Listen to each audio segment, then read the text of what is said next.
Lift जैसे ही बाहर आती है देखती है कि वो एक ऊंची जगह पर है। वो आहिस्ता आहिस्ता आगे बढ़ती है और उतरने का कोई रास्ता ढूंढ रही थी, मगर जहाँ वो खड़ी थी उस जगह का पत्थर फिसल जाता है। लिफ्ट खुद को बचा नहीं पाती और उस जगह से गिरने लगी। नीचे ऊंचे ऊंचे पेड़ थे।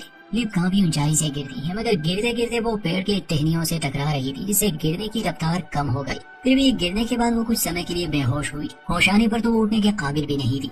वो पहले तो अपने चेहरे को देखती है। उसका चेहरा तो ठीक था, मगर जब वो उठने की कोशिश करती है तो उसे पता चलता है कि उसकी एक टांग टूट चुकी है। सिर्फ इतना ही नहीं, अपना पैर चेक करने पर वो ये भी देखती है कि उसे कुछ अंदरूनी चोटें आई है। कुछ देर के लिए वो वहीं पर पड़ी रहती है। उसे प्यास लगी थी। वो आसपास अपना बैग देखने लगी, मगर उसे याद आता है कि बैग तो उसने गुफा में ही छोड़ दिया है, जो और भी बुरा था। फिर वो गुस्से में चिल्लाती है। फिर उसे जिंदा रहना था। वो उठने की कोशिश करती है, एक लकड़ी का सहारा लेती है। किसी तरह वो खड़ी तो हो गई।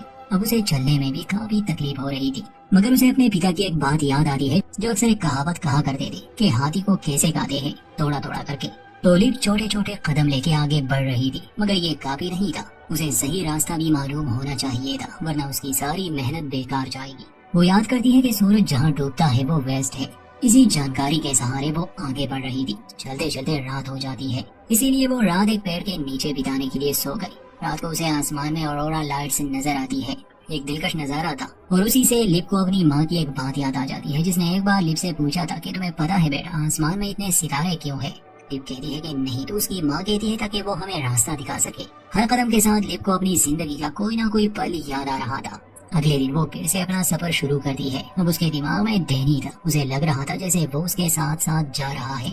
डैनी की यादें उसे हमेशा हौसला देती थी। वो उसे कहता है कि बस रुको मत, चलती रहो। लिव कहती है कि मैं बस एक ही बात सोच रही हूँ, वो ये कि मैं यहीं पर मर जाऊंगी। तो डैनी उसे समझाता है कि कुछ और सोचो। लिव ये भी रिग्रेट कर रही थी कि उसने बच्चे के बारे में डैनी को कुछ नहीं बताया था, हालांकि बताना चाहिए था। वो उसे हिम्मत देता है कि तुम बहुत अच्छी माँ बनोगी। फिर बारिश शुरू हो जाती है। लिव ने डैनी को हेल्यूसिनेट करना बंद कर दिया। उसे प्यास लगी थी, इसलिए वो लेट जाती है और बारिश का पानी पीने लगी।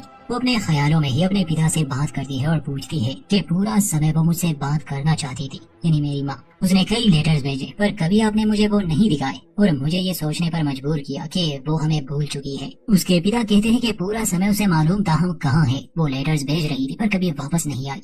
हमने उसका कई सालों से इंतजार किया, पर वो एक मतलबी औरत थी। यादों से निकलकर हम देखते हैं कि जब बारिश थम गई, लिप फिर से उठती है और आगे बढ़ती है। वो याद करती है कि जब उसके पिता बहुत बीमार थे, वो मरना नहीं चाहते थे, क्योंकि उसने लिप से वादा किया था कि वो हमेशा उसका ख्याल रखेगा और वो उसे छोड़कर कभी नहीं जाएगा, जैसे उसकी माँ छोड़कर चली गई। मगर लिप इस बात को समझती थी कि ये उसके बस में नहीं, इसलिए लिप उसे कहती है कि कोई बात नहीं, आप थक गए हैं, अब आप आराम कर सकते हैं। ये सुनते ही उसके पिता मर जाते हैं। अब जंगल में चलते चलते लिप को एक आवाज सुनाई दी। उसे ऐसा लगा जैसे ये गाड़ियों का शोर हो, इसलिए वो जल्दी से उस तरफ जाती है, मगर ये देखकर कि ये कोई गाड़ियां नहीं बल्कि एक नदी है, वो डिसअपॉइंट हो जाती है। इसका मतलब कि अगर लिव को आगे जाना है तो ये नदी पार करनी होगी, जो अब उसके लिए नामुमकिन था। उसका सफर यहीं पर खत्म होने वाला था। वो इस नदी के किनारे बैठ जाती है। फिर उसे थॉमस यानी अपने पिता नजर आते हैं, जो उससे बातें करते हैं। वो कहते हैं कि तुम्हारी माँ को नेचर से प्यार था, अक्सर हम लॉन्ग ड्राइव पर निकल जाते। उसने मुझे जिंदगी में एक बार ही निराश किया है, जब वो हमें छोड़कर चली गई। वो लिव से कहता है कि कई बातों में तुम उसकी तरह हो, मगर बहुत कुछ तुम अपनी तरह हो और उससे काफी अलग हो। तुम चाहती हो कि सब अच्छा हो या बुरा, मगर दुनिया को तुम्हारी चाहत की नहीं पड़ी है। हमसे पहले भी इस दुनिया में गड़बड़ थी और हमारे बाद भी ये गड़बड़ रहेगी। अगर इस सब में कोई कायदा है भी तो वो हमें नजर नहीं आएगा। तुम मेरी बेटी हो और तुम मेरी तरह भी हो, कभी छोड़कर नहीं गई। और तुम जिद्दी हो, हमेशा मुश्किल रास्ते ही चुने। तुमने कुछ गलत नहीं किया, बस तुम कोई हुई हो, तकी हो। लिव पूछती है कि कहीं ऐसा तो नहीं कि मैं माँ बनने के लिए तैयार नहीं थी। उसके पिता जवाब में कहते हैं कि इसके लिए तैयारी नहीं की जाती, समर्पण किया जाता है।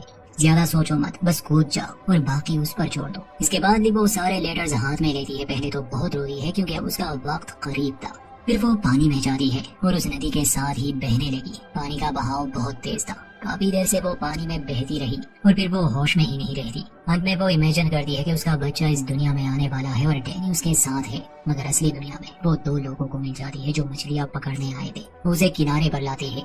उनमें से एक उसे सीपीआर देने की कोशिश करता है, मगर अंत में वो हार मान लेता है। लिव की सांसें नहीं चल रही थी। वो दोनों ही काफी दुखी हो जाते हैं, मगर सबसे आखिरी लम्हे पर लिव को होश आता है।